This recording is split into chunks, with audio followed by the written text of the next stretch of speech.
তো এরপরে ময়দাটা এত ফুলেছে নানপুরির 2 ঘন্টা রেস্টে রেখেছিল, এতটা ফুলেছে। তো নেক্সটে এইবার লেচি করছে।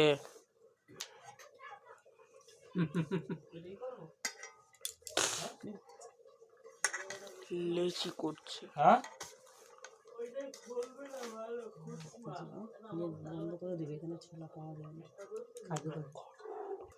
তো এবার এখান দিয়ে লেচি কেটে নিচ্ছে।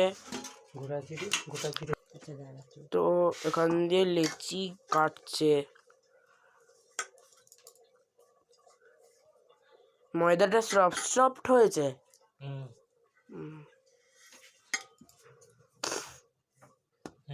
দেখুন সাইজ।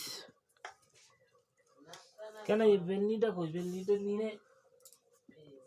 তো আমাদের বেলুন কাঠিও রেডি রয়েছে। এই যে এখান দিয়ে প্রথমে লেচি কাটতে হবে, তারপরে